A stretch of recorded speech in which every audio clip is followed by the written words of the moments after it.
केत। सीता जी विलाप कर रही, उनके उस विलाप को किसने सुना?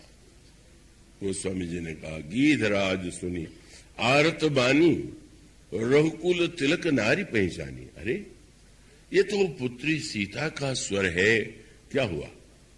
जब उन्होंने दूर से देखा कि वो लंका का अधिपति जो है हरण करके लेकर के जा रहा है जनक नंदिनी का, तो उन्होंने वहीं से पुकार करके कहा, सीते पुत्री करस जनित्रासा, करी हूं जातुधान करना सा। पुत्री सीता बिल्कुल चिंता मत करो, इस जातुधान को मैं मार डालूंगा। रावण के कान में शब्द गया, अरे ये कौन है जो अकेला मुझे इतने दूर से चुनौती दे रहा है? तो उसके मन में संदेह हुआ, कहीं गरुड़ तो नहीं है और कहीं मैनाक पर्वत तो नहीं है कि मैनाक की खगपति होई। लेकिन वो तो बड़ा अहंकारी था, बोले गरुड़ क्या साहस करेंगे मुझे चुनौती देने की? क्यों? बोले मम बल जान सहित पति सोई। गरुड़ के स्वामी विष्णु भी जानते हैं कि मेरा क्या बल है, तो जब उनका स्वामी मुझसे नहीं भिड़ता तो ये क्या भिड़ेंगे? लेकिन थोड़े देर में जब गीधराज जी पास आए तो आश्चर्य हो गया, अरे ये बूढ़ा गीध, वो गीध और उसमें भी अत्यंत बूढ़ा जीर्ण शीर्ण शरीर। बस उसको लगने लगा कि बड़े बड़े देवताओं ने, योद्धाओं ने मुझे चुनौती नहीं दिया और ये बूढ़ा गीध इस तरह चुनौती दे रहा है। और वह जैसा अभिमानी था उसने वही अर्थ लिया, बोले ये मुझसे लड़ने थोड़ी आ रहा। तब बोले जब बहुत वृद्ध हो जाते हैं तो लोग तीर्थ में मरने के लिए जाते हैं, तो इस बूढ़े ने भी सोचा होगा कि किसी तीर्थ में प्राण छोड़ना अच्छा है, और उनको इसको लगा होगा कि रावण की भुजा के तीर्थ में मरना बहुत अच्छा है। मम कर तीर्थ छाड़ी ही देहा, मेरी भुजा के तीर्थ में प्राण छोड़ने बूढ़ा आ रहा।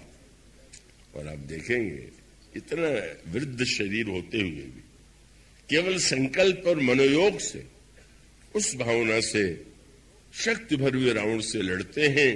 और लड़ते नहीं, बस चोचन मारी विदार से देही, चोच के प्रहार से भी कुछ देर के लिए रावण को मूर्छित कर दिया।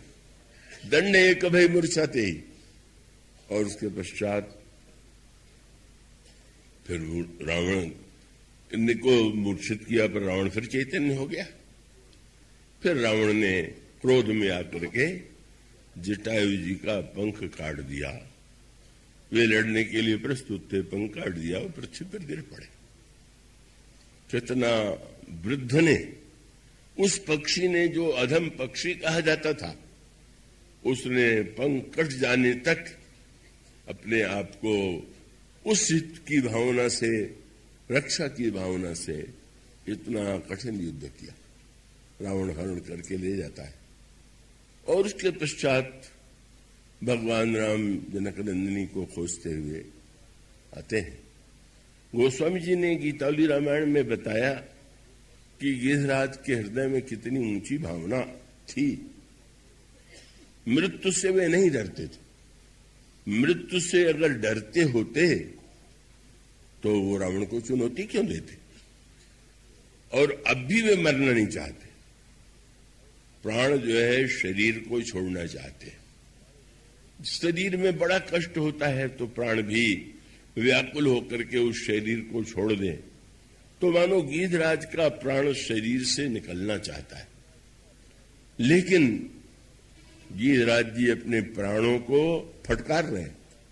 तुलसीदास जी का ग्रंथ जो गीतावली रामायण में, उसमें गोस्वामी जी कहते, अरे पापी प्राण, तुम्हें जीवित रहना है। कब तक?